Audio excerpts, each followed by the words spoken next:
Hey everyone. So I have recently uploaded my video of the 18 letters for the PGA support for Blake Lively. And I wanted to follow on with this expert witness report from Jennifer Freyd. She is one of Blake Lively's experts, and she is the professional who's credited with coining the DARVO term. So I was going to have a look through that. I have been made aware, I haven't seen Jan and Order's video, but I have had people mention to me that she pointed out that Blake Lively's PGA letter wasn't included in the evidence that this expert witness reviewed. So I did actually check that. Not that I doubted her at all, but I did actually go and have a look for myself, and she's absolutely right. It's not. So we will be looking at that. Okay. Let's make this a little bigger. Okay, so I mean, the filing is a really long filing, but the actual report is about 40 pages or so. So it'll take a little while, but I am reading through the whole thing, and I'll kind of give an opinion as I go through, as things crop up, like I normally do. Okay, so introduction.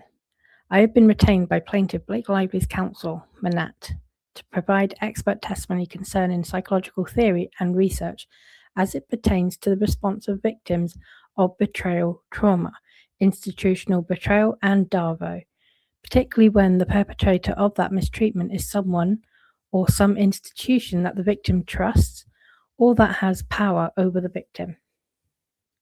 My opinions relate to both the general theories of betrayal trauma, institutional betrayal, and DARVO, theories with substantial empirical research support that I originally proposed and named, as well as the potential relevance of these theories and research to this specific case.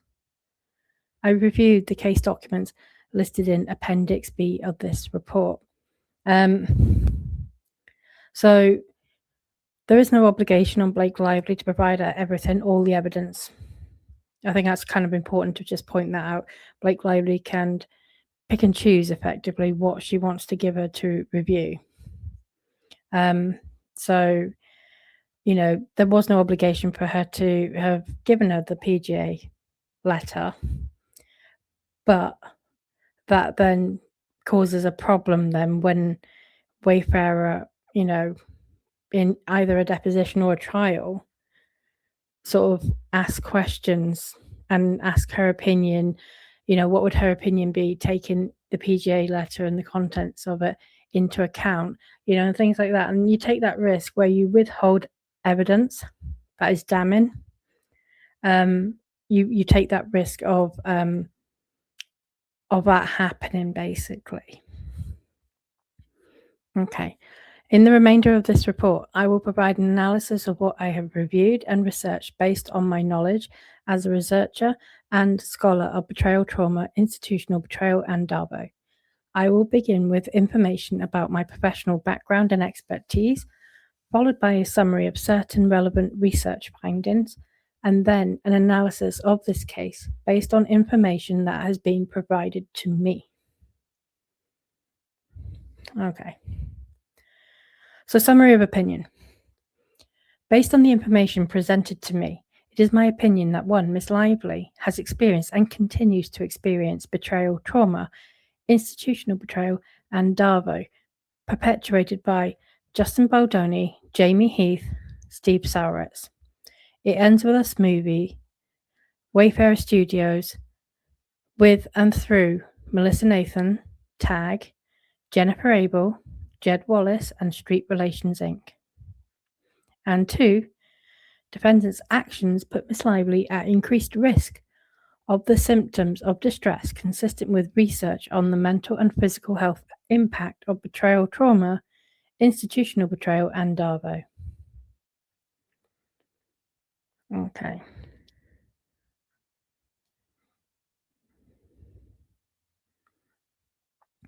So her professional background and expertise. I received my PhD in psychology from Stanford University in 1983. I was employed as an assistant professor of psychology from 1983 to 1987 at Cornell University, and then, starting in 1987, I was an associate professor with tenure at the University of Oregon.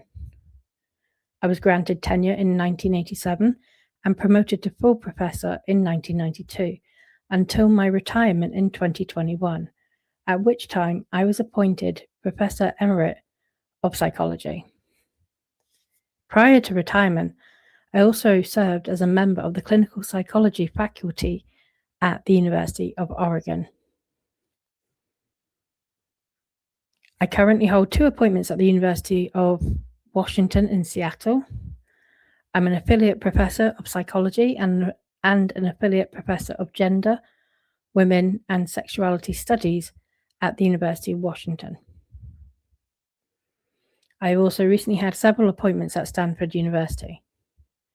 During the 1989 to 1990 and 2018 to 2019 academic years, I served as a fellow at Stanford University's Center for Advanced Study in the Behavioral Sciences. During the academic year 2020 to 2021, I was appointed faculty fellow at the Clayman Institute for Gender Research at Stanford University. From 2019 to 2021, I also served as a visiting scholar, and from 2021 through 2023, I served as an adjunct professor of psychiatry and behavioral sciences in the School of Medicine at Stanford University. I continue to serve as affiliated faculty, VMware Women's Leadership Innovation Lab at Stanford University.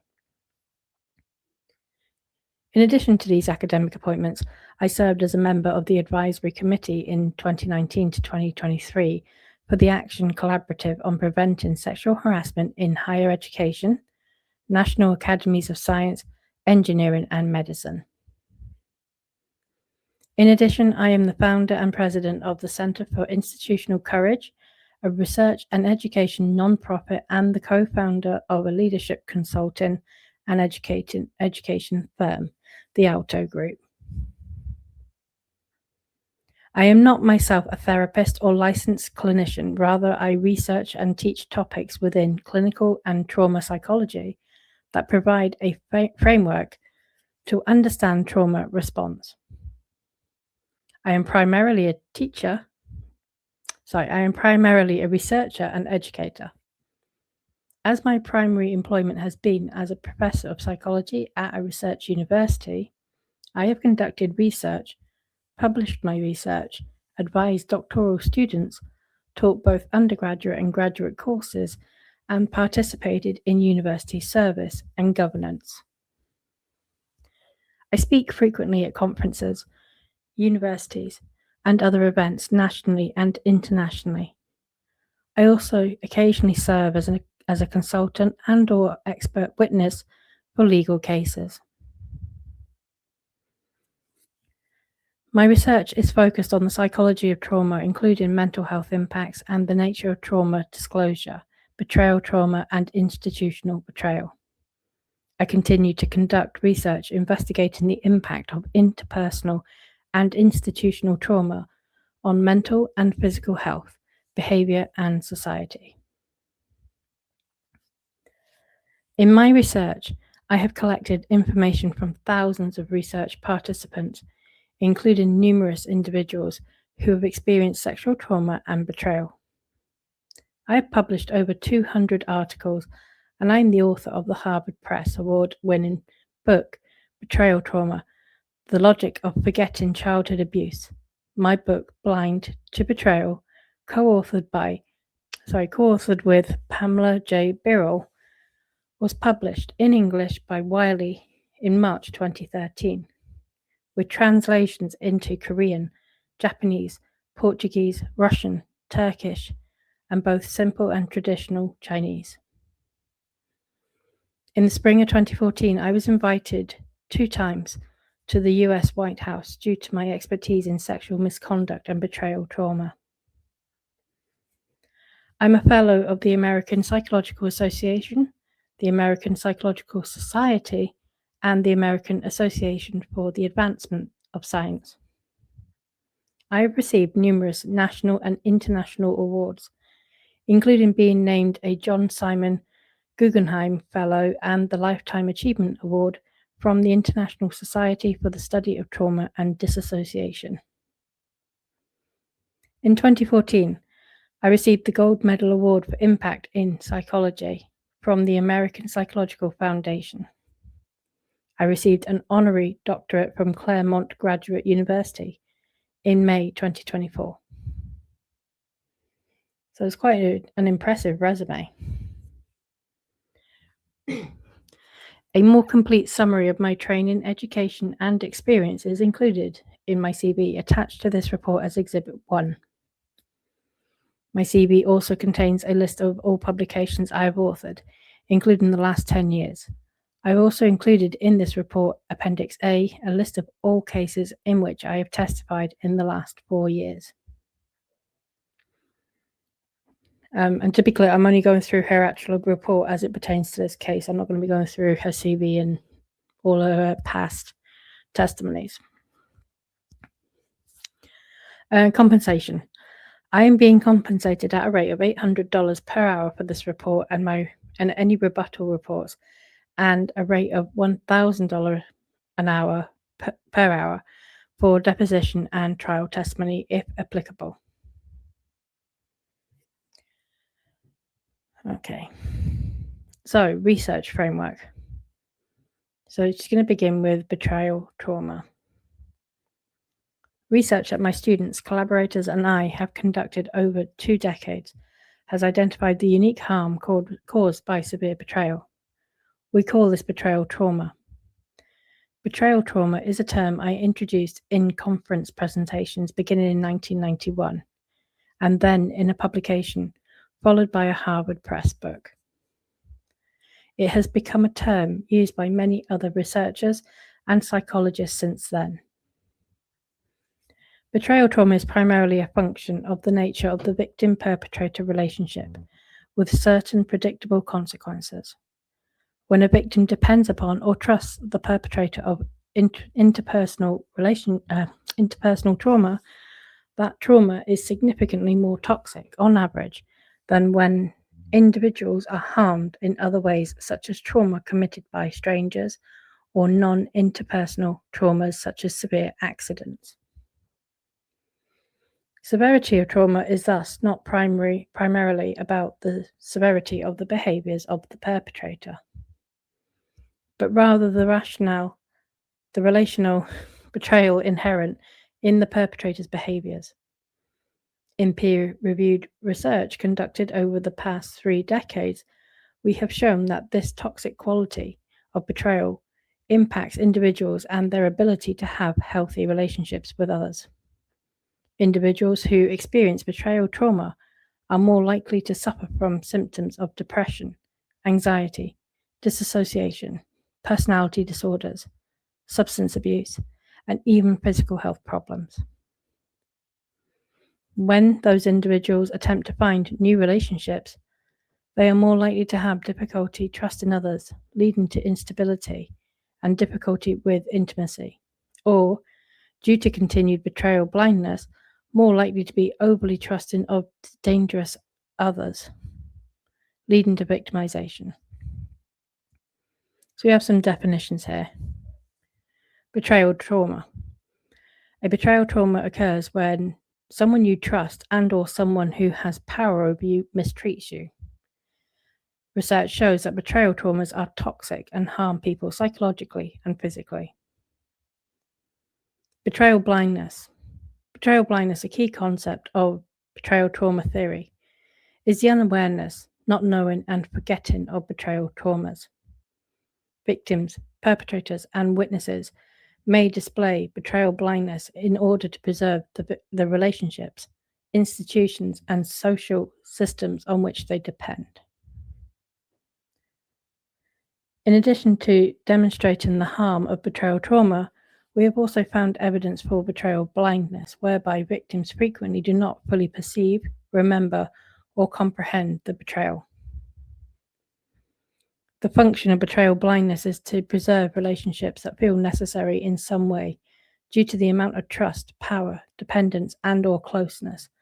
Without betrayal blindness, victims might respond to the betrayal with confrontation or withdrawal that might threaten a necessary or apparently necessary relationship.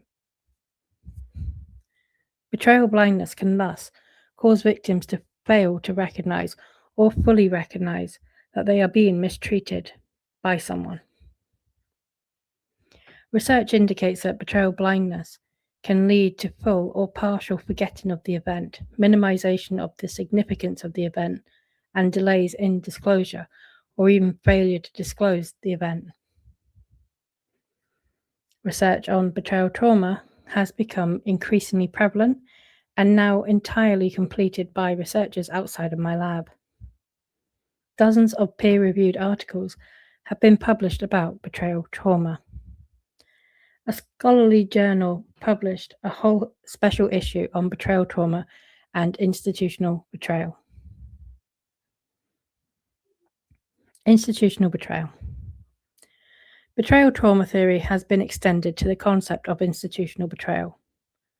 The term institutional betrayal was one I first introduced in presentations in 2007 and has since become a highly used concept and research topic. The research in my laboratory on institutional betrayal has focused on the experience of students and employees. Others have also researched the theory with respect to a variety of populations such as military veterans, healthcare patients, and in the workplace. Institutional betrayal can be applied to many domains in which institutions interact with individuals within them. For instance, in my lab, we recently published a study of institutional betrayal around COVID-19 policies and practices experienced by students in the university setting. Similarly, although the extensive empirical research on institutional betrayal from my laboratory has been primarily in the context of employees, college students, and sexual abuse, we have also published one influential study regarding institutional betrayal experienced by high school students. We investigated high school gender harassment and institutional betrayal reported retrospectively by surveying 535 current undergraduates. Our primary aim was to investigate whether institutional betrayal moderates the relationship between high school gender harassment and current trauma symptoms. We found that high school gender harassment significantly predicated college trauma-related symptoms and that institutional betrayal predicated unique variants in current trauma symptoms above and beyond the other variables. These findings indicate that both high school gender harassment and high school institutional betrayal are associated with trauma symptoms. Okay, so now we have a definition. Institutional betrayal. Institutional betrayal, developed from betrayal trauma theory, occurs when the institution an individual trusts or depends on mistreats that individual. It can be overt, such as when an employer creates harmful policies, such as demoting or otherwise punishing employees who become pregnant and/or give birth. It can also be less obvious, such as a failure to protect, when there is a reasonable expectation to be protected, such as when an employee who reports being sexually harassed continues to be victimized after their employer fails to take action. Research shows that institutional betrayal is related to measurable harm, both psychological and physical. A recent review article titled "When Institutions Harm Those Who Depend on Them," a scooping review of institutional betrayal, published in a leading peer-reviewed scholarly journal, indicates the growing maturity and influence of this field of research. The term institutional betrayal builds on the conceptual framework of betrayal trauma theory to describe the ways that institutions, for example, universities and workplaces, fail to take appropriate steps to prevent and/or respond appropriately to interpersonal trauma. A nascent literature has begun to describe individual costs associated with institutional betrayal throughout the United States, with implications for public policy and institutional practice. A scoping review was conducted to quantify existing study characteristics and key findings to guide research and practice going forward. Multiple academic databases were searched for keywords, for example, institutional betrayal and organizational betrayal. 37 articles met inclusion criteria, for example, peer-reviewed empirical studies of institutional betrayal, and were included in analysis. Results identified research approaches, populations and settings, and predictor and outcome variables frequently studied in relation to institutional betrayal. This scoping review describes a strong foundation of published studies and provides recommendations for future research, including longitudinal research with diverse individuals across diverse institutional settings. The growing evidence for action has broad implications for research-informed policy and institutional practice. Institutional betrayal harms victims in at least two distinct ways, pragmatically and psychologically. For instance, an employee who is not protected from sexual harassment in the workplace will suffer pragmatic consequences. Due to the psychological toxicity of betrayal, institutional betrayal is also very likely to have psychological consequences, leading to emotional and physical distress, and thus more pragmatic harm. Research indicates that institutional betrayal is associated with symptoms of depression, anxiety, difficulties with sleep, dizziness, and other physical symptoms, PTSD, and suicidal tendencies. Institutional betrayal can occur through acts of commission, or omission. Acts of commission are identified by behaviors such as employers harassing and retaliating against an employee. In contrast, acts of omission are understood as a failure to prevent or respond supportively, including, for example, a failure to respond to or investigate a complaint of discrimination or harassment or other unsafe working conditions. In research on institutional betrayal with a focus on omission, we operationalize and assess institutional betrayal using the Institutional Betrayal Questionnaire. The currently recommended version of the IBQ is the IBQ-2. The IBQ-2 can be administered to a research participant who indicates having experienced some form of mistreatment such as sexual harassment in the context of an institution. The IBQ-2 is not a medical assessment but a research tool. Participants are instructed in thinking about the events described in the previous section. Did an institution play a role by, and then provided with a list of items? 1. Not taking proactive steps to prevent this type of experience. 2. Creating an environment in which this type of experience seemed common and normal. 3. Creating an environment in which this experience seemed more likely to occur. 4. Making it difficult to report the experience. 5. Responding inadequately to the experience if reported. 6. Mishandling your case if disciplinary action was requested. 7. Covering up the experience. 8. Denying your experience in some way. 9. Punishing you in some way for reporting the experience, for example, the loss of privileges or status. 10. Suggesting your experience might affect the reputation of the institution. 11. Creating an environment where you no longer felt like a valued member of the institution. 12. Creating an environment where continued membership was difficult for you. In a research context, we would categorize someone as having experienced institutional betrayal if that participant endorsed one or more items. Note that these acts of institutional betrayal are often psychological or emotional acts and occur without physical aggression. Okay, so DARVO. DARVO is a term I coined and stands for deny, attack, and reverse victim and offender. Perpetrators and their defenders may deny the behavior, attack the victim, confronting them, and reverse the roles of victim and offender. In this way, a perpetrator can adopt the victim role and accuse the true victim of being an offender.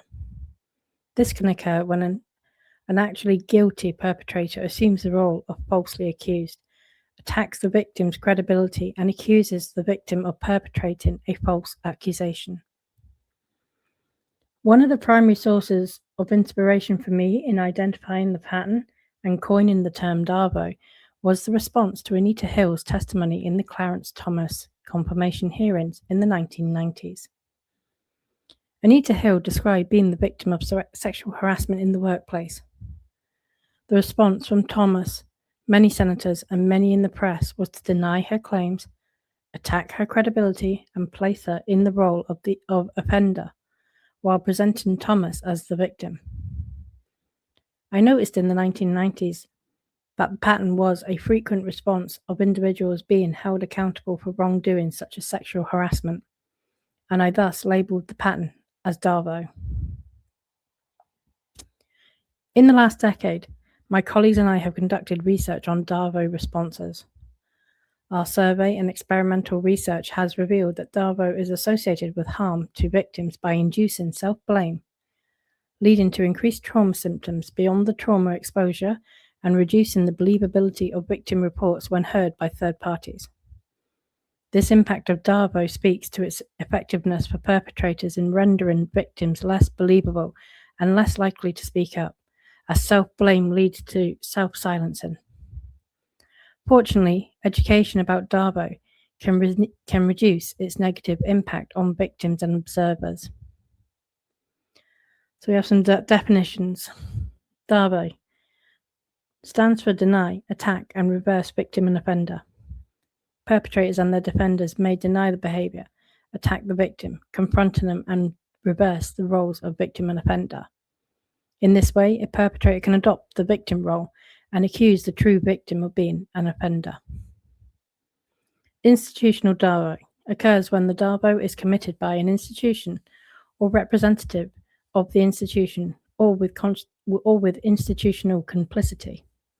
Institutional DARVO is a pernicious form of institutional betrayal. In the research setting, we identify and measure DARVO using either the long-form DARVO questionnaire or the short-form DARVO questionnaire. The short form contains 18 items categorized by 3 elements of DARVO. So I won't read all of these statements. You can pause and read that, but the 3 categories are deny, attack, and reverse.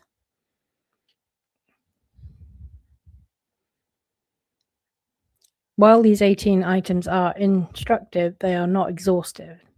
These 18 items are meant to allow researchers to quickly identify exposure to DARVO behavior. Poly-victimization. Poly-victimization is a term used to refer to a person's exposure to multiple types of victimization. Research in this literature and related literature indicates that the more mistreatment a person experiences, the more likely they are to be suffering from physical and mental health symptoms. Furthermore, research indicates that the negative impact of poly-victimization is more powerful than the impact of a similar number of events of a single type of victimization. So as a brief definition, poly-victimization is exposure to multiple types of violence or victimization. Research indicates that the more abuse, the worse the outcome, and also that the negative impact of poly-victimization is more powerful than a similar number of events of a single type of victimization. As a person experiences additional types of victimization, mental and physical health troubles increase on average.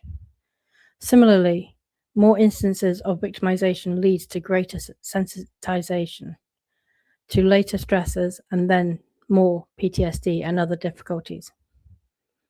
Overall, the literature on interpersonal misconduct indicates that the more instances of misconduct, the worse on average a person is doing, and that this effect is stronger when there are multiple types of victimization. Okay. Application of research.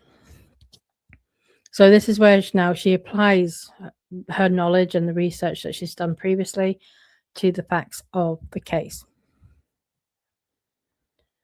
My opinions assume that the facts presented in documents I have are as presented. I reserve the right to change my opinion if more or conflicting information becomes available. And that's important. So that's kind of a caveat here, right? My opinion is based on the information I have received.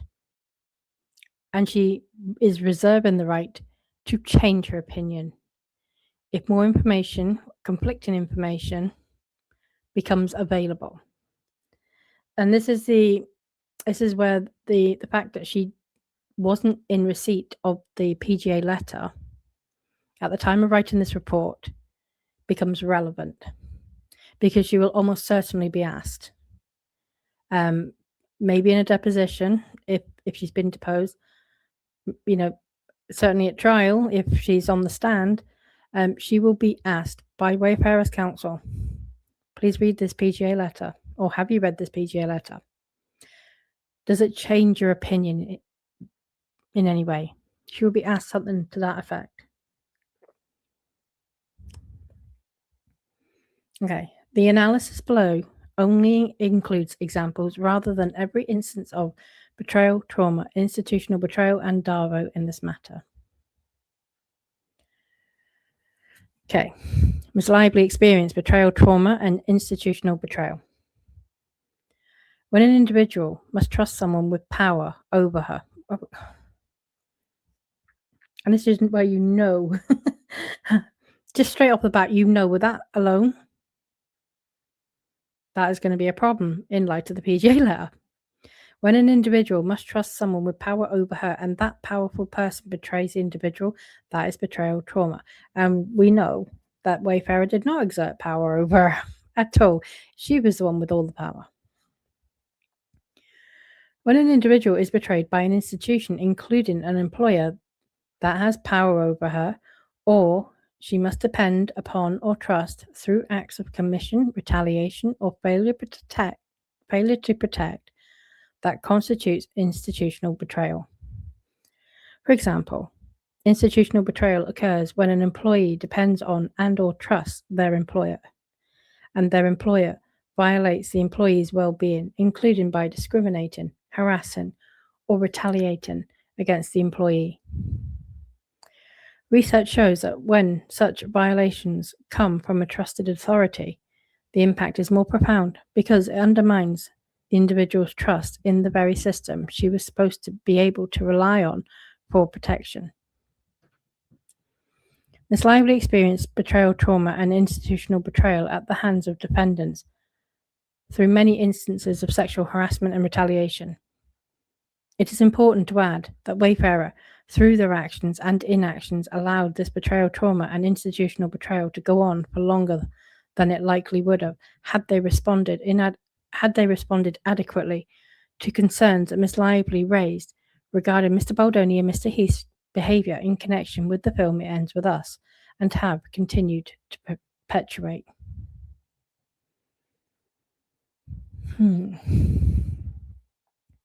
Okay. Early interactions. In December 2022, when Ms. Lively received an initial phone call about working on the film It Ends With Us, she was unaware of Mr. Baldoni because she and Mr. Baldoni shared a mutual friend. She was aware of Mr. Baldoni because she and Mr. Baldoni shared a mutual friend with whom Mr. Baldoni co-hosted a podcast. So we're now talking about Liz Plank here. Miss Lively was also aware of Mr. Baldoni through a social media account that she followed called Celebrity Kind. The premise of It Ends With Us is that the main character, Lily Bloom, suffers from domestic violence at the hands of her trusted husband and eventually overcomes the cycle of domestic abuse. It is my opinion that the film also involves betrayal blindness in the marital relationship. At the time, Miss Lively signed on to the film to portray Lily Bloom as overcoming the cycle of domestic violence. Mr. Baldoni had previously portrayed himself as a leader of the male feminist movement. A leader? Really? I don't think he portrayed himself as a leader. Just that those were his values. Mr. Baldoni had previously portrayed himself as a leader of the male feminist movement by, for example, writing books, hosting podcasts, and holding TED Talks on the topic, and in particular with respect to listening to women. Furthermore, Mr. Baldoni and Mr. Heath had positioned Wayfarer Studios as a male feminist platform that explored gender roles, dismantled toxic masculinity, and created a safer and judgment-free society for women. It is my opinion that Ms. Lively suffered significant betrayal trauma and institutional betrayal at the hands of Mr. Baldoni, Mr. Heath, and Wayfarer, amplified by Sony. Oh my God. Oh, she's going for Sony. Amplified by Sony, the distributor of the film, and the fact that such actions occurred on a film meant to raise awareness on related issues, including betrayal, blindness. Prior to accepting the leading role in the film, Miss Lively met Mr. Baldoni once in her apartment. Miss Lively described Mr. Baldoni in that meeting as, he is very good at talking about disturbances of the past as being in the past. He's very good at talking about the way things are now, which are incredibly reassuring. Miss Lively noted that Mr. Baldoni was complimentary of her in that initial meeting. However, Miss Lively also stated that during her first meeting with Mr. Baldoni, he stated that he was circumcised. At the time, Miss Lively found the comment disturbing, but given that it was one comment and he seemed nice, she wrote it off as him taking a benign conversation too far and hoped and assumed it would be an isolated incident. Oh my God, really?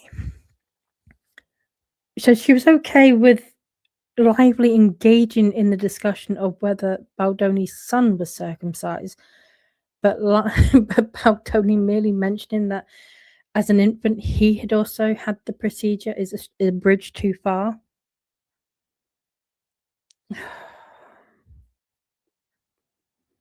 It is. I find it a little disingenuous because it's clear in that deposition that, you know, Lively confirms that they were both talking about the subject, you know, in regards to procedures that newborn children have. And that was a mutual conversation. So the way it's framed here is that, you know, Baldoni just kind of, you know, put it out there without being asked. Oh, it's ridiculous. I feel like I'm going to get annoyed with this at some point. I'm not quite annoyed yet, but I feel like I'm going to get there. So, heads up. It is my opinion that Miss Lively's willingness to overlook Miss Lively's willingness to overlook this inappropriate comment reflected both a maturity in understanding that sometimes good people say inappropriate things, but also planted the seeds for a kind of low-level betrayal blindness, whereby Miss Lively continued to give Mr. Baldoni the benefit of the doubt as he continued to make inappropriate remarks and violate Miss Lively's boundaries in a sexually inappropriate way. Oh my God. Film development and behavior on set.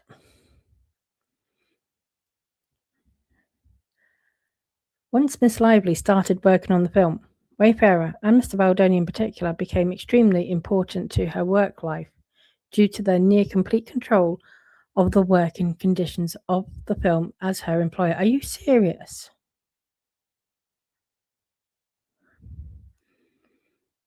Mr. Baldoni is the co-chairman and co-founder of Wayfarer Studios and served as director, executive producer, and actor in the lead role of Raoul Kincaid in the film, alongside Miss Lively playing the lead role of Lily Bloom. I have problems.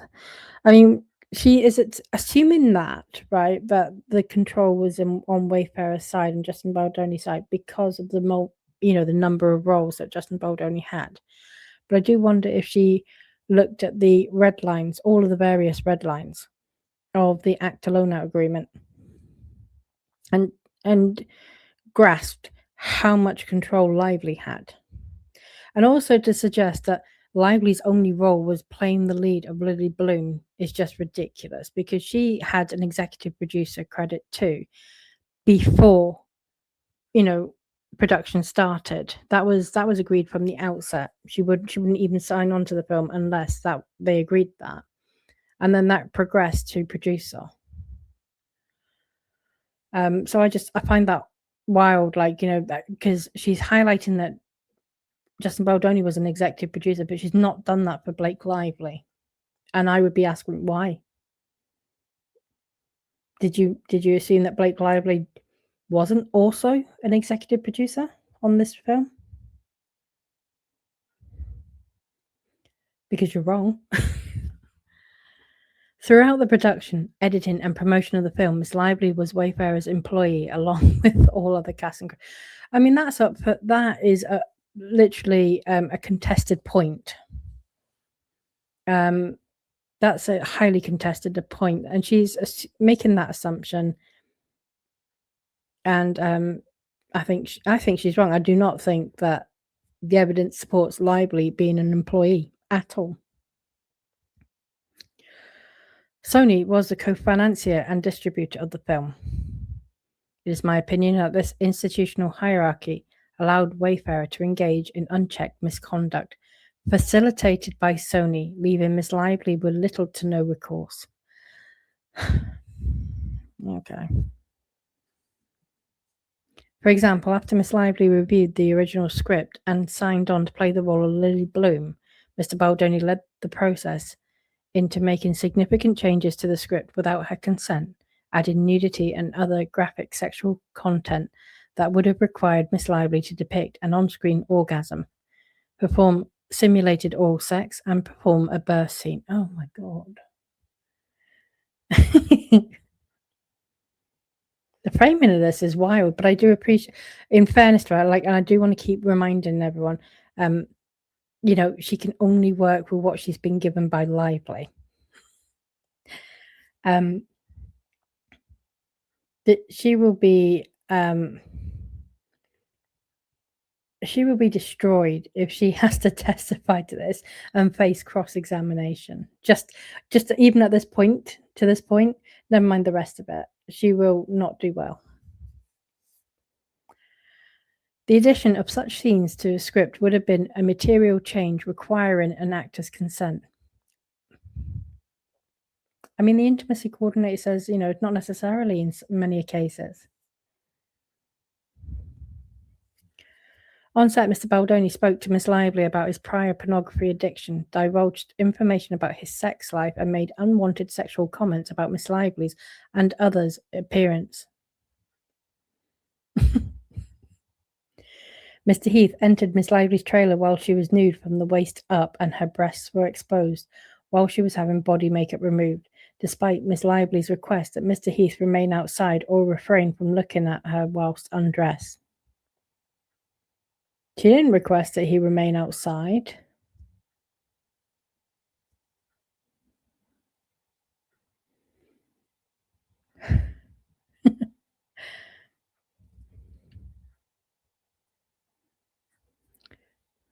Okay.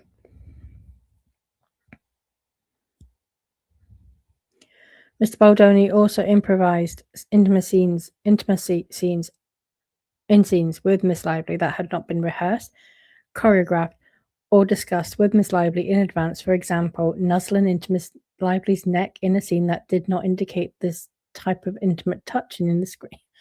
Oh, Right, so that's the dance scene, and he didn't nuzzle her neck. I mean, I also question why she is opining that the scene did not require that. Like, where is her knowledge and experience of acting in a film that has romantic scenes? She is not, she's not a director, she's not a producer, she is not a screenwriter. So why is she's not even the author of the book. I mean, I don't even know if she's read the book. Like, most people appear to have not read the book. But why? I don't understand why she's making an opinion that is completely out of her knowledge and skills.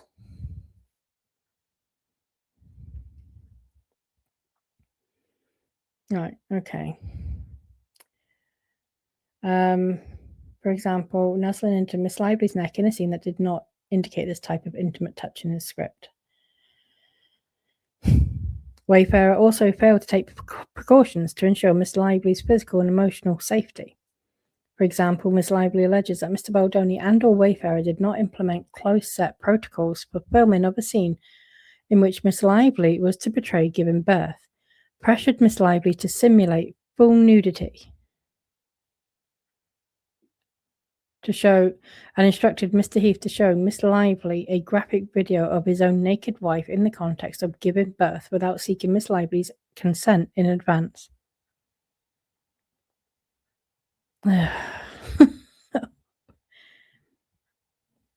Despite well, we've all seen the birth scene behind the footage, behind the scenes footage. That was not that. She was wearing black briefs. And Wayfarer said she wrote that scene. And she says in a PJ letter she was in control of the wardrobe. So,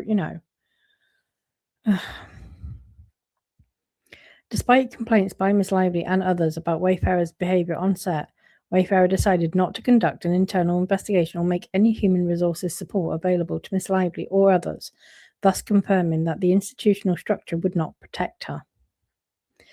This is true even after Wayfarer agreed to Miss Lively's November 9th, 2023 protections for a return to production in January 2024. A set of 17 protections she negotiated. She didn't negotiate. She said they were non-negotiable. A set of 17 protections she negotiated with Wayfarer to ensure a safe set for all cast and crew and cease certain on-set behaviour by Mr. Baldoni and Mr. Heath. Okay. Given Miss Lively's frequent necessary contact with Wayfarer as its employee and the power differential, and despite Wayfarer's conduct, Miss Lively nevertheless tried to see the best in Wayfarer and Mr. Baldoni in particular. What? She was calling him a clown and a doofus. For example, she felt a responsibility to keep the production on track for the benefit of all cast and crew. No, it was for the benefit of the PJ mark.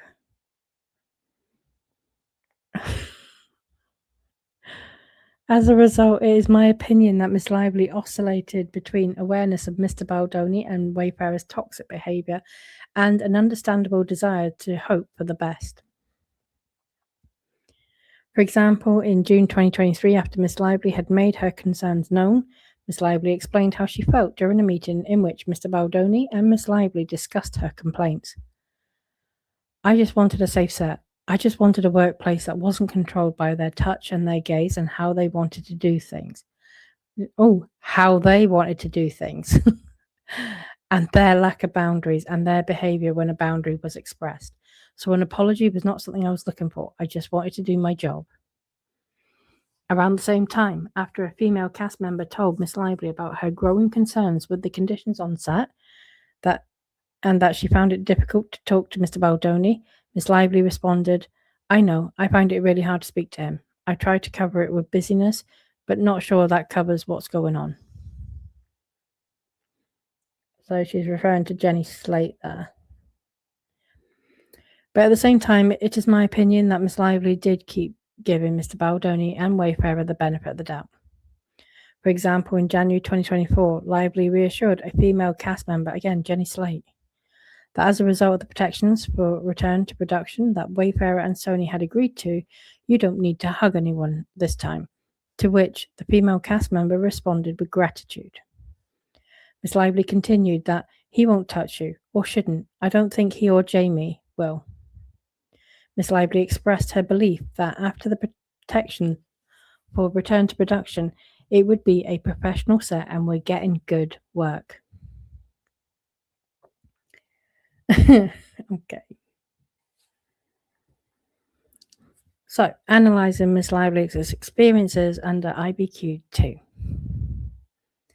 Here is my opinion that Mr. Baldoni's interpersonal betrayal was intermixed with and exacerbated by Wayfarer's institutional betrayal. As noted earlier in my report, in research on institutional betrayal with a focus on omission, we operationalize and assess institutional betrayal using IBQ 2. In a research context, researchers categorize someone as having experienced institutional betrayal if that participant endorsed one or more items.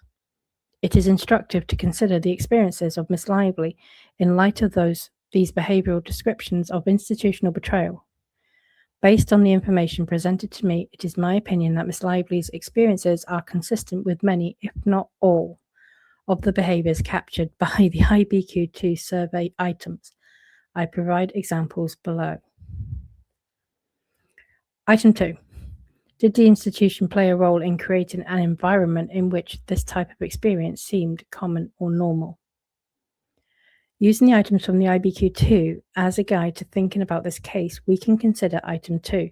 Did the institution play a role by creating an environment in which this type of experience seemed common or normal?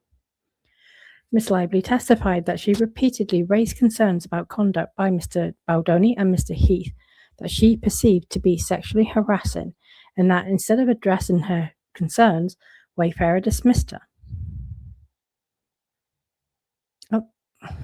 I mean, Wayfarer didn't just, I have to say this, she raised the concerns which weren't the vast majority of those incidences, but she raised them with Sony, who told her that she needed to report them to Wayfarer. And when she did bring them up to Wayfarer, she got an apology. They apologized.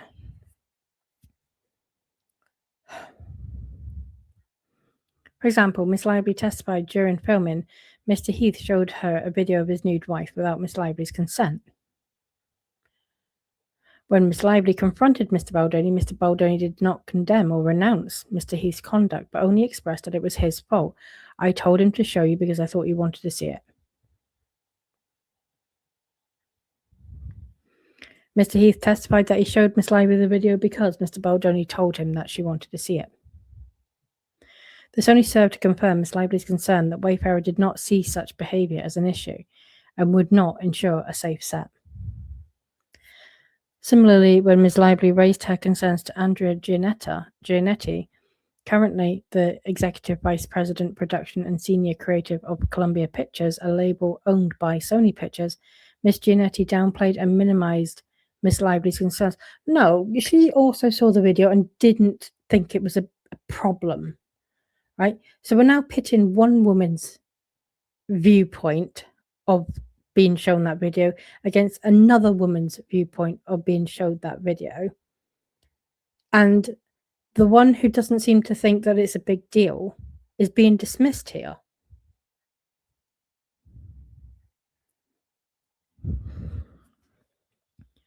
Although Ms. Giannetti acknowledged that the video was not appropriate to show in the workplace without consent, she chalked the event up to a misunderstanding. Oh, excuse me. And did not tell anyone in human resources at Wayfarer that Mr. Heath had shown Miss Lively a video of his wife nude in a tub in connection with the birth of their child. As another example, Mr. Baldoni referred to women in the workplace, including Miss Lively, as sexy or hot. On one occasion, Mr. Baldoni said to Miss Slate, "I can say this because my wife is here, but you look sexy in what you're wearing." In another instance, Mr. Baldoni called Miss Lively sexy, to which Miss Lively replied, "That's not what I'm going for." Is she aware of all the times Lively said something was sexy? her boots, her beanie. Jeez. He then stated, "Oh, I'm sorry, hot." Deeply uncomfortable, Miss Lively replied, "Not that either." Mr. Baldoni responded, "Ah, well, I guess I missed the HR meeting." Miss Slate testified that she chimed in to explain to Mr. Baldoni how uncomfortable it can be to receive unwarranted comments. But instead of ceasing his inappropriate behaviours, Miss Lively and Miss Slate felt that Mr. Baldoni was trying to justify and backpedal. Although Miss Lively was very uncomfortable afterward, especially given the repeated nature of Wayfarer's conduct, she continued filming because she knew that she had to be in scenes and maintain some level of chemistry and camaraderie with Mr. Baldoni to do her job. Furthermore, Mr. Baldoni and/or Mr. Heath made jokes about how one cannot make eye contact with people anymore, which undermined and lessened the importance of wanting to be comfortable in the workplace. I mean, on the other side, it could also be seen as stating a fact that if someone has said, "Oh, I'm not happy with you making eye contact," then they are literally saying, can't make eye contact with anyone anymore. How do they know? How did she know that it was meant that he said it in sarcasm? How did she know? I mean, he could have, as CEO, maybe he was telling people on set, "Oh, you cannot make eye contact. It's inappropriate." He could have been taking it seriously. Okay. Mr. Baldoni and Heath also engaged in daily hugging rituals with the cast and crew. Oh my god.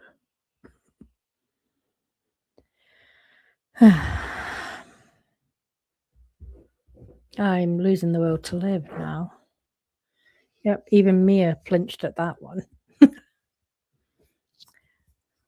When Miss Lively or others avoided their touching, Mr. Baldoni and Mr. Heath would retaliate by becoming irritated, cold, and uncollaborative. Miss Lively recalled that they would become prickly and standoffish and shut down. It is my opinion that when Miss Lively and others raised their concerns to Miss Giannetti downplayed and minimized them, thereby enabling and exacerbating the institutional betrayal of Wayfarer and the betrayal trauma by Mr. Baldoni and Mr. Heath. Although Miss Giannetti knew that Miss Lively had raised concerns about Wayfarer that Miss Giannetti characterized as Wayfarer being too loose or too casual on set, as well as too sensitive, Miss Giannetti never spoke to anyone in human resources about how to best handle such concerns and whether a neutral investigation was warranted. Miss Giannetti testified that she did not think there was a reason to call human resources, even though she also testified that something that was illegal, such as sexual harassment or retaliation, would trigger her desire to get someone neutral involved. I mean, that just tells me that Ange Giannetti did not think that what Blake Lively was complaining about met the legal standard for sexual harassment. Otherwise, she would have got someone neutral involved. She further testified that it was not her responsibility to learn who was responsible for handling human resources complaints because Sony was the co-financier and the distributor of the film, and her role on the movie was to protect Sony's investment in the film. As another example, Mr. Baldoni wrote an apology letter to Alex Sachs, a female producer on the film, after he yelled at her when she tried to voice her opinion about abuse. And as he noted in his letter, he mansplained to her about sexual trauma and abuse. When asked about the apology letter written by Mr. Baldoni addressing his behaviour with Miss Sachs, Miss Giannetti thought the letter was a little overkill and noted she personally had never been offended by any of the communication that she had had with Justin Baldoni. Miss Giannetti failed to acknowledge that Mr. Baldoni's apology letter was written in gendered terms, referencing mansplain, women, and comparing communication with his female producer with how he would communicate with women generally in his life. I mean, you can't do right for doing wrong. Literally, this is just the definition of being placed between a rock and a hard place. He's apologized, but because he's used words such as mansplain, woman. The producer he was apologizing to was a woman. And he, it's just like, nothing's ever good enough. It's never good enough. If he hadn't apologized either, he would have been slammed for that. So, on another occasion, Mr. Baldoni asked Miss Sachs about a scene being shot, proceeded to yell at her, slammed his hands on a chair that was next to her while saying her name, and walked away. Miss Sachs felt physically intimidated by Mr. Baldoni and turned to Miss Giannetti and Mr. Heath, who were both present, and said, "If Mr. Baldoni did something like that to me one more time, I was going to walk off the movie." Mr. Heath said nothing, and Miss Giannetti said something resembling, "Well, it's his movie. He can keep shooting." Item 4. Did the institution play a role by making it difficult to report the experience? Miss Lively testified that I was never provided a HR resource. And, like I said, I wasn't provided a HR resource. I made attempts to file HR claims. Oh, now, see, this is where I would be if I was, acting for Wayfair. I'd be. So the PGA letter, Miss Lively confirms that she acted as the HR for the set and, ensured a safe environment, working environment for the cast and crew, and, dealt with all problems. What is your thoughts on that? She also explained Wayfarer parties never offered me or made me aware of who to go for HR. That's standard on a set. I don't know movies that happen anymore in which the actor doesn't have to do a HR meeting along with the rest of the crew. That's a requirement, but this film did not provide it as far as I'm aware. And so I called Ange Giannetti and told her that I would like to file one through Sony, and I was told that I couldn't.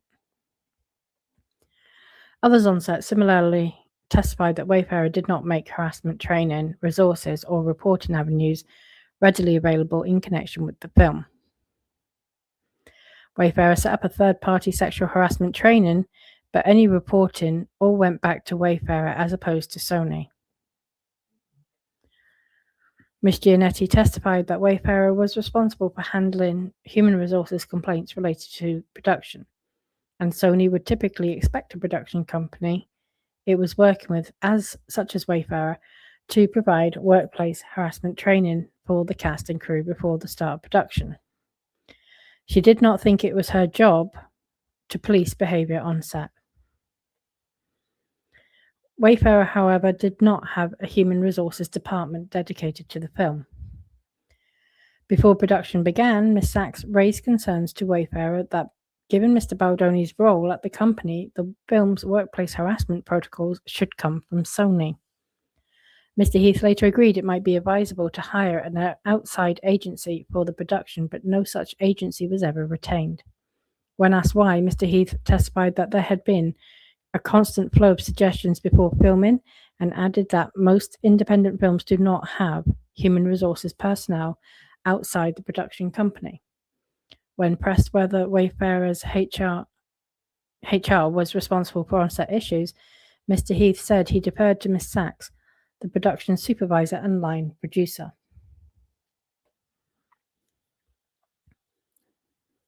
Items 7 to 9. Did the institution play a role covering up the experience? Did the institution play a role by denying your experience in some way? Did the institution play a role by punishing you in some way for reporting the experience? For example, loss of privileges or status. As noted earlier, in a research context, we would categorize someone as having experienced institutional betrayal if that participant, I'm losing my voice, if that participant endorsed one or more items on the IBQ2. In this case, using these items as guide and taken together, the evidence indicates repeated institutional betrayals perpetrated by defendants against Mr. Lively, Mr. Lively, Ryan Reynolds, It is my opinion that Miss Lively experienced a pattern of retaliation and intentional reputation damage directed at, again, Mr. Lively. What is with the Mr. Lively?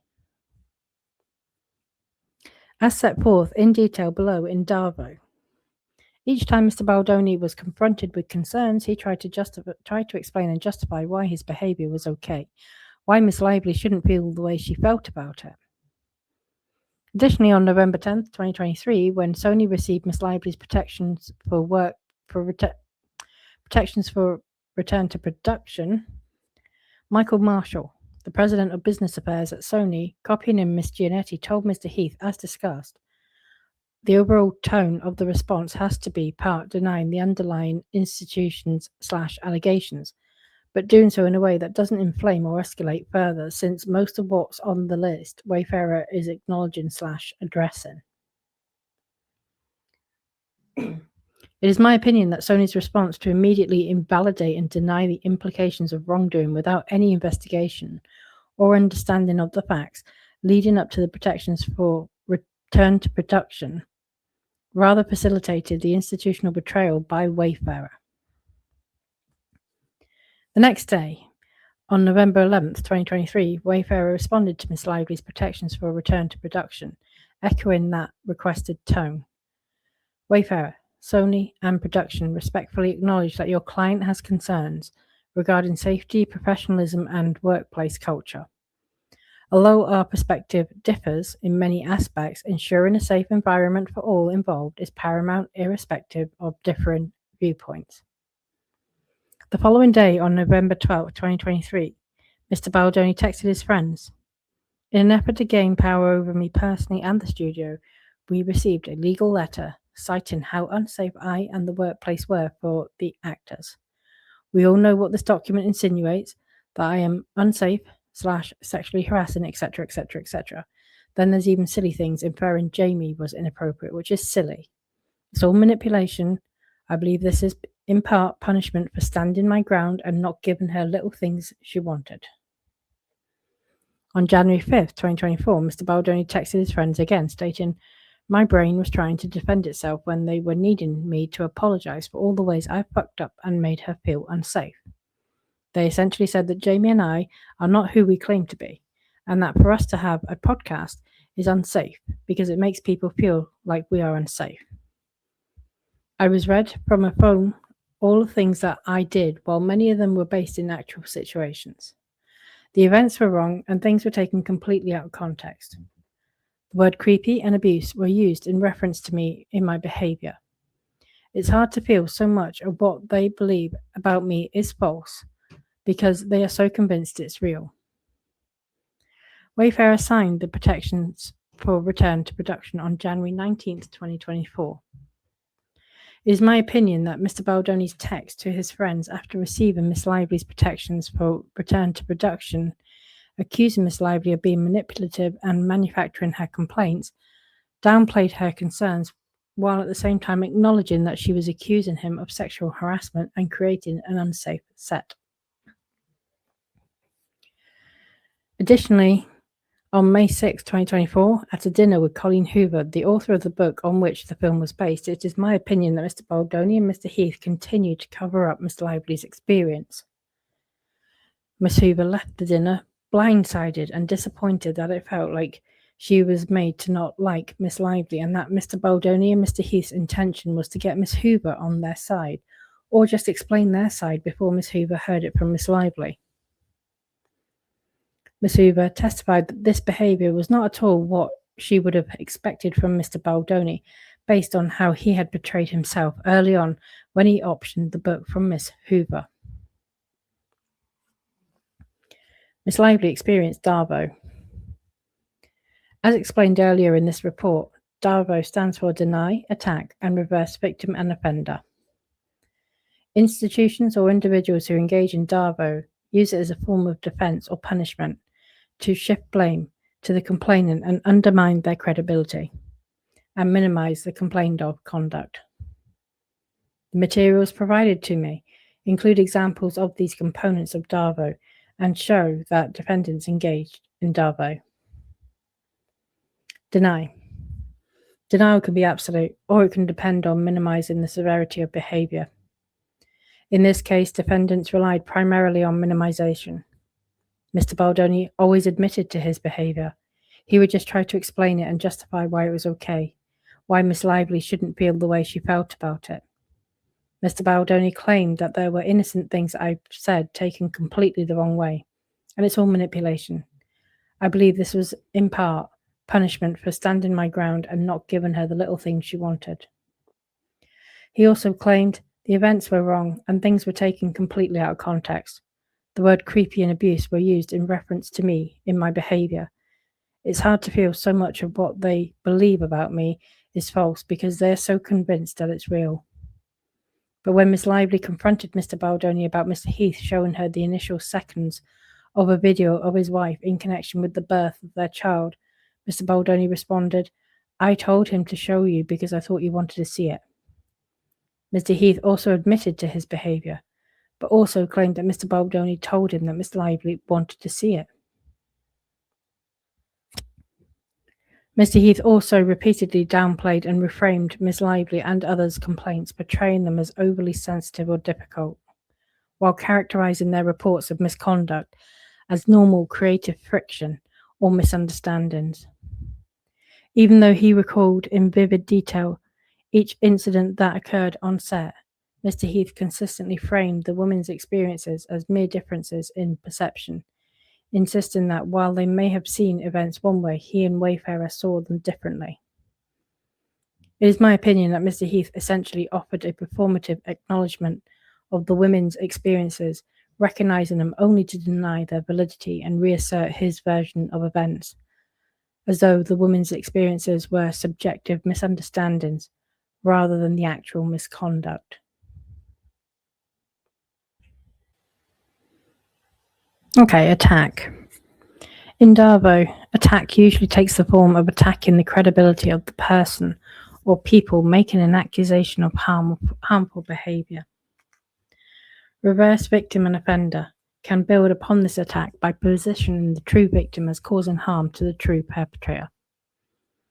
In this case, the evidence suggests a particularly pernicious form of attack, an RVO, which included an online intentional retaliation campaign led by Wayfarer. It is my opinion that from the very beginning of production until now, each time Miss Lively raised a concern, Wayfarer minimized her concerns and attacked her instead. As discussed in section 6A4C, but before, Miss Lively had to take matters into her own hands with the protections for return to production, when, for example, Miss Lively avoided Mr. Baldoni and Mr. Heath's touching on set, they would retaliate by becoming irritated, cold, and uncollaborative. Miss Lively recalled that they would become prickly and standoffish and shut down. Other female cast members recalled the same reaction when they disagreed with Mr. Baldoni and Mr. Heath's conduct on set. Later in November 2023, as discussed in section 6A4C above, when Sony received Miss Lively's protections for return to production, Mr. Marshall directed Mr. Heath, as discussed. Overall, the tone of the response has to be part denying the underlying insinuations/allegations. The next day, Wayfarer responded to Miss Lively's protections for return to production, echoing that requested tone. Wayfarer, Sony, and production respectfully acknowledge that your client has concerns regarding safety, professionalism, and workplace culture. Although our perspective differs in many aspects, ensuring a safe environment for all involved is paramount, irrespective of differing viewpoints. The day after that, on November 12, 2023, Mr. Baldoni texted his friends, furthering his attack on Miss Lively's character. In an effort to gain power over me personally and the studio, we received a legal letter citing how unsafe I and the workplace were for the actors. We all know what this document insinuates, that I am unsafe, sexually harassing, etc., etc., etc. There's even silly things inferring Jamie was inappropriate, which is silly. It's all manipulation. I believe this is in part punishment for standing my ground and not giving her little things she wanted. On January 5th, 2024, Mr. Baldoni texted his friends again, attacking Miss Lively and accusing her of manipulating and manufacturing her complaints. My brain was trying to defend itself when they were needing me to apologize for all the ways I have fucked up and made her feel unsafe. They essentially said that Jamie and I are not who we claim to be, and that for us to have a podcast is unsafe because it makes people feel like we are safe. I was read from a phone all of the things that I did, while many of them were based in actual situations. The events were wrong, and things were taken completely out of context.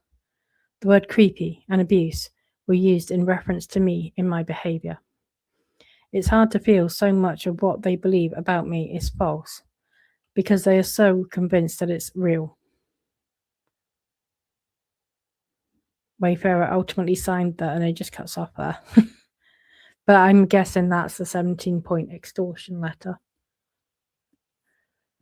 Additionally, on May 6, 2024, after Wayfarer signed the protections for return to production on January 19, 2024, Mr. Baldoni and Mr. Heath continued to attack Miss Lively's character at a dinner with Miss Hoover. Miss Hoover left dinner blindsided. Are we just repeating ourselves here now? Miss Hoover left the dinner blindsided and disappointed that it felt like she was made to not like Miss Lively, and that Mr. Baldoni and Mr. Heath's intention was to get Miss Hoover on their side, or just explain their side before Miss Hoover heard it from Miss Lively. Miss Hoover testified that this behaviour was not at all what she would have expected from Mr. Baldoni, based on how he had betrayed himself early on when he optioned the book from Miss Hoover. In June 2024, Miss Lively and others fulfilled certain publicity obligations for the film without Mr. Baldoni, mainly because they were uncomfortable with the behaviours that Mr. Baldoni and Mr. Heath engaged in on set. One of those publicity events was at an early screening of the film at Book Bonanza on June 14th to 15th, 2024, attended by Miss Lively, Colleen Hoover, Brandon Sklenar, and Isabella Ferrer. The event drew exceptionally strong public praise and a highly positive reception. 2 days later, Mr. Heath directed Wayfarer's Vice President of Operations, Mitz Toskovich, to create a timeline cataloguing each and every alleged incident involving Miss Lively, complete with dates and placeholders for details to be filled in. This timeline, largely drafted and populated by Mr. Heath himself, was transmitted to TAG on July 30th, 2024, and ultimately became part of Wayfarer's coordinated effort to publicly smear and discredit Miss Lively's character, as discussed in section 6b3 below. Wayfarer's behaviour continued. Miss Abel texted Mr. Heath her concern. We can't have fans starting to guess why Mr. Baldoni is left out of this stuff. Mr. Baldoni proposed an offensive to explain that anything he had been accused of was social awkwardness and impulsive speech. Mr. Baldoni told his team that they needed a plan to get ahead of Miss Lively's claims against him, in the event they were to go public. Miss Abel emailed Mr. Heath discussing what would be helpful to arm us in the case we need to refute any of the claims.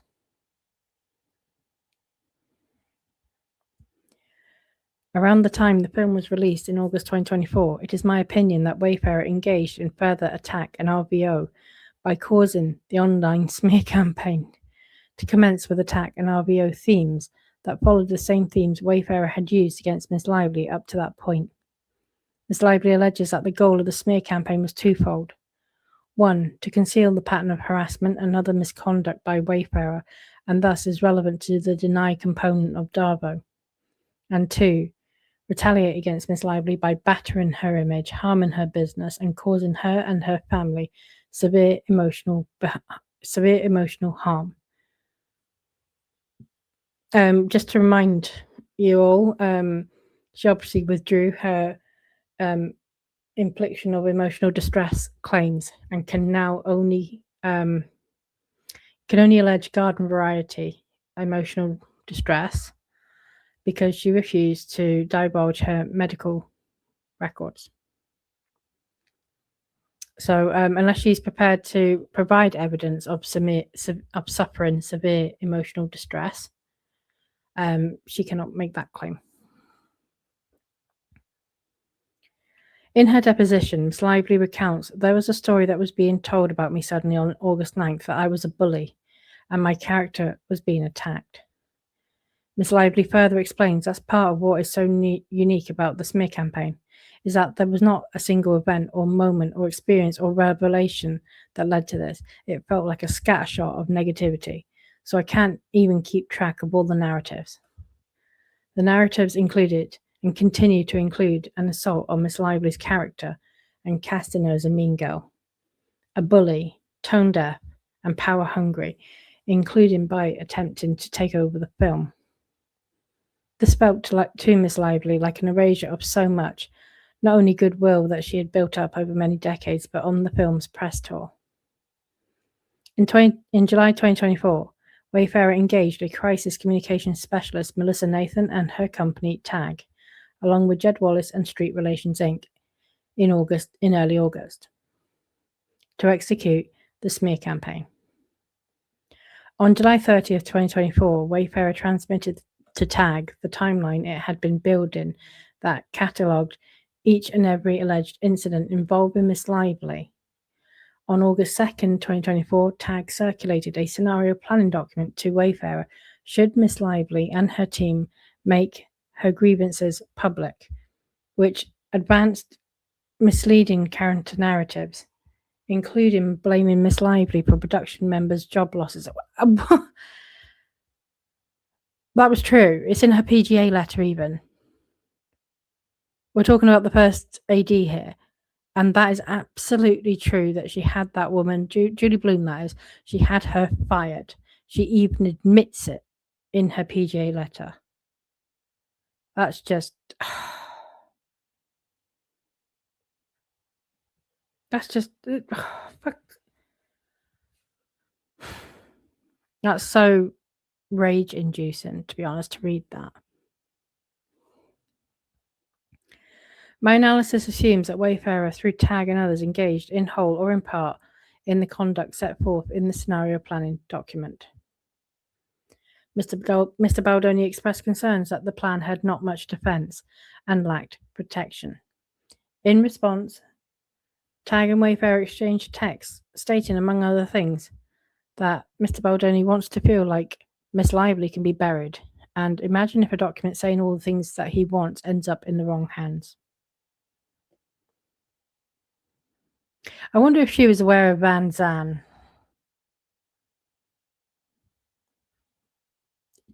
Just thinking out loud. But I do wonder if she was aware of Van Zandt. Maybe we'll get to that. Also, in August 2024, Wayfarer was asked to issue a statement to help correct the situation by accepting accountability. Is this the... No. Wayfarer was presented with a written statement courtesy of Ryan Reynolds. For fuck's sake. Rather than doing so, Miss Nathan advised that issuing such a statement would be a career killer for Mr. Baldoni, who she urged to lawyer up and fight. The smear campaign is consistent with the attack and RVO stages of DARVO, which seeks to shift the focus from the misconduct to the accuser's character and credibility, and to undermine the accuser and reframe her as untrustworthy. Reversing victim and offender. The insidious element of DARVO, reversing victim and offender, often appears with the attack element as set forth in examples in section 6b2 above. It also appears most notably in August 2024, when, for example, Mr. Baldoni sent Miss Abel a screenshot of a thread on X that had accused another female celebrity of bullying women. Mr. Baldoni stated, "This is what we would need." After December 2024, defendants with and through its counsel continued the DARVO. Okay, Brian Friedman has been committing DARVO. Defendants with and through its counsel continued the DARVO by filing multiple lawsuits against Miss Lively. No, they didn't. They filed one. The other one was against the New York Times.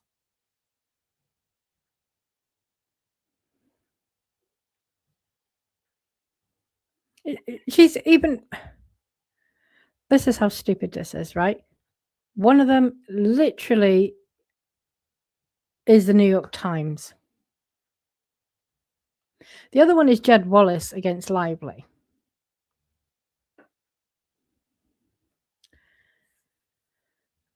Fuck's sake. Right. I'm going to start that again. After December 2024, defendants with and through its counsel continued the DARVO by filing multiple lawsuits against Ms. Lively and others in 3 jurisdictions for hundreds of millions of dollars each. In my opinion, Wayfarer's entire defense in such court proceedings is a classic example of DARVO. So what, people can't defend themselves anymore? Is that where we are? That's ridiculous. The lawsuits accuse Ms. Lively and others of lying about the sexual harassment and retaliation during filming and production of the filming and promotion of the film, and extorting Wayfarer to take control of the film, among other allegations. Again, are you aware of the PGA letter? Is what you need to kind of ask at this point. Wayfarer continued to minimize the severity of Miss Lively's complaints by saying that she raised a series of grievances that she appeared to have spent the past 5 days over-analyzing and scrutinized every minor infraction and perceived slight. Despite this, Wayfarer included text messages in its filing, acknowledging that Miss Lively's genuine belief that she'd been mistreated. Wayfarer's amended complaint acknowledged the behavior Miss Lively alleged, but attempted to undermine it. As a further example, Wayfarer attempted to make themselves the victim of Miss Lively's unwillingness to take photos at the film's premiere with Mr. Baldoni, the perpetrator of betrayal trauma, institutional betrayal, and DARVO. What?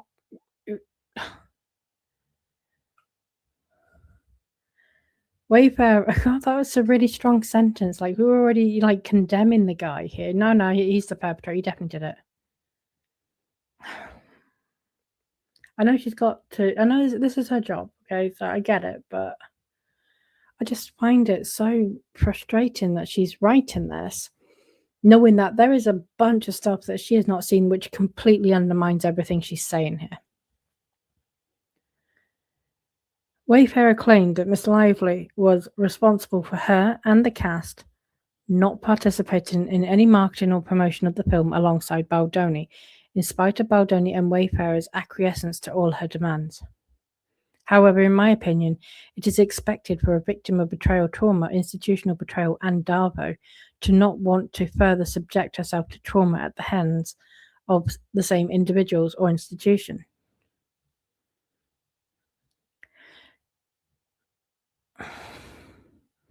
Indeed, Miss Hoover, Miss Slate, and another actor on the film, Brandon Sklenar, did not want to be at the premiere with Mr. Baldoni because they independently felt uncomfortable. What, was Brandon Sklenar sexually harassed here now?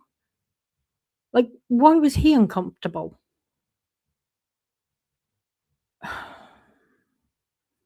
In stark contrast to Wayfarer's framing of Miss Lively's contribution to the team, Josh Greenstein, formerly the president of the motion picture group at Sony, recalled that Miss Lively had incredible ideas, pushed the marketing team every day to be better, and was just relentless in a positive way.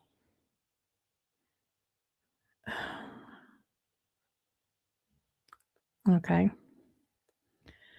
By claiming that Miss Lively was threatening not to promote the film or go to the premiere, Wayfarer engaged in further RVO. Well, there's evidence. Again, with the hindsight, with the new evidence available, does Dr. Freyd continue to hold this belief? I would be interested. In addition to filings in court, Wayfarer, with and through its attorneys, have attacked Miss Lively's character in the press, accusing her of being a liar and a coward. I'm curious, like, speaking as someone who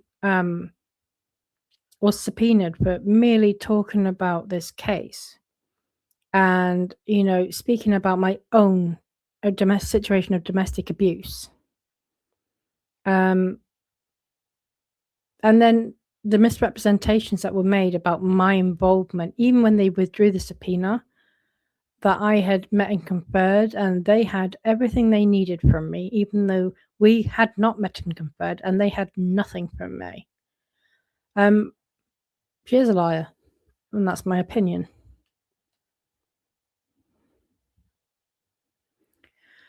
Wayfarer's lawyers have stated their intention to sue Miss Lively into oblivion, and even proposed taking her deposition at Madison Square Garden and charging tickets for admission. Oh, for fuck's sake.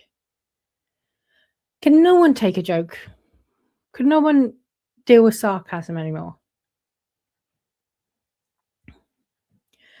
This conduct compounded Miss Lively's extant institutional betrayal and is prototypical RBO, using Miss Lively's claims against her to turn Wayfarer into the true victim.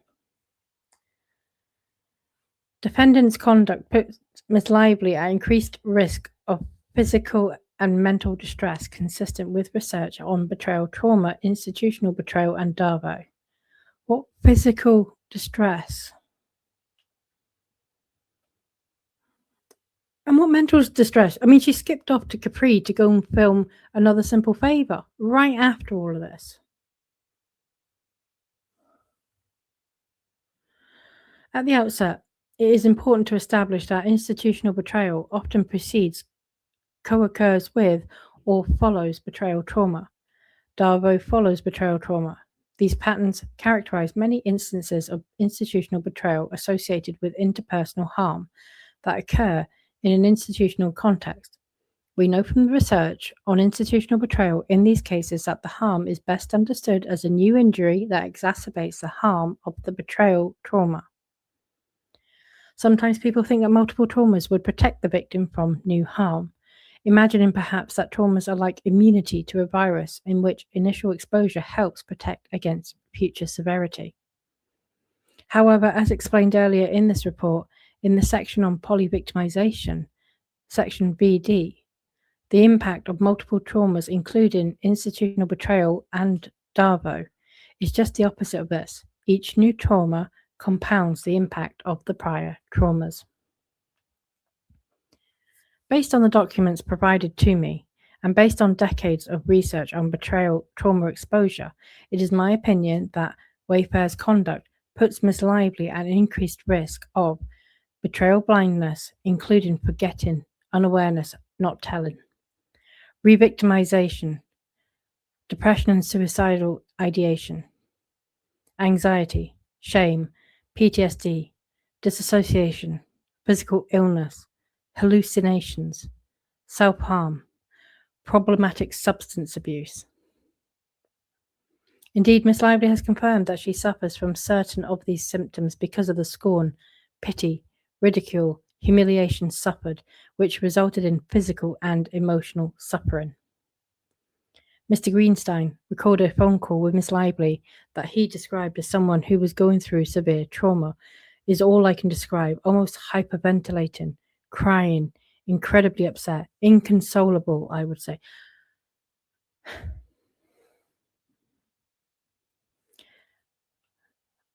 Okay, I mean, other people at Sony described her as a terrorist. So there's that. Just to provide some balance here. It is important to note that many victims of betrayal trauma and institutional betrayal may have experienced some of these symptoms prior to the new events. The research on poly-victimization indicates that symptoms increase as a function of exposure to betrayal trauma and institutional betrayal, as noted above. Here, my opinion is that Wayfarer's sexual harassment, initial retaliation during filming and promotion of the film, and my dog just slid off the sofa. You okay? She's okay. Initial retaliation during filming and promotion of the film and subsequent retaliatory litigation created a scenario where Miss Lively was and continues to be victimized repeatedly at the hands of her former employer. including through the media, online commenters, and others. Given the ongoing nature of this institutional betrayal and DARVO, I would expect Miss Lively's risk associated with the above symptoms to be extremely high. So we finally made it to the conclusion. Assuming the allegations in the documents provided to me are true, and there we have it. That's where you've gone wrong. They are not true. They are not complete. They are selective. They are misleading. But I'm glad she put that in there. Assuming the allegations in the documents provided to me are true. If she's not already aware, she's in for major disappointment. Miss Lively was subjected to experiences of betrayal trauma and institutional betrayal, along with subsequent aspects of DARVO by each of the defendants. These traumas put Miss Lively at risk for significant physical and mental health impacts. Moreover, as the research on poly-victimization shows, the repeated abuse Miss Lively suffered, first in the form of Wayfarer's sexual harassment on set, then the retaliation and smear campaign, and finally defendants' litigation tactics in this lawsuit, confirms that Miss Lively is at heightened risk of these impacts here. All right, I'm going to just say, before I finish this, I will say one thing, right? One thing that really makes me struggle with her allegations in her complaint, all of them. I cannot see personally that, even if we can agree, and I can to a point agree that some of the things that Justin Baldoni and Jamie Heath did may have been just poor choices or miscommunications, right? Because they live differently, and their interactions are they're very different people, and I think that's what's happened here. Is it's a clash of personalities, right? If I take Blake Lively's kind of scheming to hijack the movie and get a PGA credit out of it, right, and I take Ryan Reynolds just being a complete asshole for the sake of being an asshole because that's his nature out of it, I think that it boils down to Blake Lively, Justin Baldoni being different personalities, having different mindsets and values. Now, were some of the situations potentially was it a good idea to just? I understand the creative thinking behind showing the video of Natasha Heath in the birthing pool. I really do, right? And if it is that image that is being shown, which is after the baby has been born, where they are as a family just enjoying that first moment, and I do believe that's what it is, because I've already shown the side by side, right, the creative vision of how that image transferred and became part of the film. So I do think that is what is going on. Was it a good idea to just show her that and say, hey, look, this is, just maybe give a heads up, this is an image from after, my wife's home birth in a birthing pool, where we're holding our baby, and Justin thought it'd be a good idea to just, to see if you wanted to see it, for, to get, so you have a visual reference for what he's thinking. To give some kinds of a heads up, I think would have been a better thing to do. Do I think Lively could have potentially still manipulated the situation? Yes. But they've kind of admitted that they didn't do that. And I do think that would have been kind of at least a better situation for them to cover themselves. It's not that I think that there's anything wrong with what they did do. I think Lively's just, like I said, right? Lively has an issue with it. Okay, Lively has an issue with it. Fine. Ange Giannetti, another woman who's also shown the same thing, did not have an issue. So you kind of take the risk then, right, that you may show the same thing to 10 women who will be absolutely fine with it, but there is always a risk that you'll get one who's particularly sensitive, or is gonna make an issue, or is just someone who is so easy to offend, gets offended over everything. So I hope going forward that they would just be a little bit more cautious. But I think they were their mindset was obviously, believe women, we trust women, we want to elevate women. This woman, by her own statements, did not want to be elevated. She had confidence. She was also complaining that she wasn't confident about her body.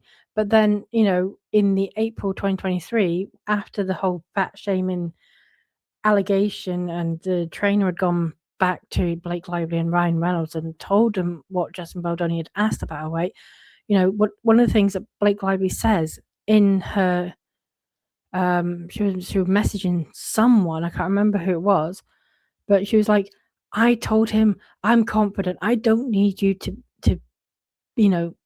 give me confidence, etc., or apologize or anything. I just need, I got this. I'm good, And she was kind of making this big thing about, no, I'm fine. I've got loads of confidence. And clearly she wasn't confident. So I think, going forward, the best thing to do would be for Wayfarer to, there were things they could have exercised caution over, definitely. But I just, I mean, we're talking about significant physical and mental health impacts. I just don't, like, what are you even talking about? I don't understand what this expert, I mean, I understand how that would affect, and I experienced what she describes as DARVO myself with when I come out of my own abusive marriage, and I involved the police, and my ex-husband was like, no, but I was a victim. Like, they struck that down straight away. The evidence definitely did not support my ex-husband suggesting that I was the perpetrator and he was the victim. It just didn't. But so I have been there, and I have been through, like, the kind of mental and physical experiences that so many of them that she kind of, puts forward as being the effects of this kind of behavior. Absolutely. So I understand what she's saying. But I went through nearly a decade living with someone, day and night, like, having to put up with that kind of behavior. Blake Lively, I think we can point to like 4 problematic days on set with rather low level issues that seem to be more than anything a miscommunication. I just can't see how she's got to, how she has suffered so badly, and I think that's why she had to withdraw her claims, because there was no evidence. That, or there was a pre-existing diagnosis of something, allegedly, potentially they could have been like, she was already diagnosed with borderline personality disorder or something like that, maybe, and that's what, and Lively didn't want that to become public. That's the other possibility. I don't know, and I'm not saying that either of those things has definitely happened, but I think this is so over the top.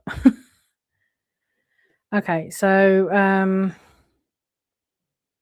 we'll continue. My opinions are provided to a reasonable degree of scientific certainty and are based on my education, training, experience, skills, scholarly expertise, knowledge of the scientific literature, other materials reasonably relied upon by scholars in my field, and my review of the case information available at this time as described above. Should additional information become available that modifies my opinions and conclusions, I will author an addendum. I also expressly reserve the right to render additional opinions within my expertise prior to trial. So this is dated October 17th, 2025. Okay. Okay, so that's the Appendix A, the other testimony. All right. So it was an interesting read. I understand what Jennifer Freyd is doing here. She's obviously lacking a lot of the context, the missing context, much like the CRD, You know, it's like, this is Blake Lively's version of events, and this is Blake Lively's evidence, which all supports her version of events. And when you get the rest of the the bits that were missing, and all the gaps are filled, it doesn't read the way Blake Lively is portraying it at all. If I were Blake Lively's attorneys, with all the stuff that's out, knowing that this expert witness will be absolutely pulled apart, under any cross-examination, I would not be wanting to put her forward as a witness myself. I would be terrified. I think what Lively should have done is given even the damning evidence over, and then the expert witness could have kind of incorporated that into the report, but because it's been left out, it's now damaged, it's severely weakened this report. So right, I'm gonna run because I want to catch Cassidy's live. So I will well, I don't know why I said that actually, because this is recorded, like, I'm not even releasing this until Monday. So but anyway, I have something. I think I'm going to do the script and the Sony notes as well, because I did find something quite interesting there as well. I really want to share with you. So all right, guys, take care.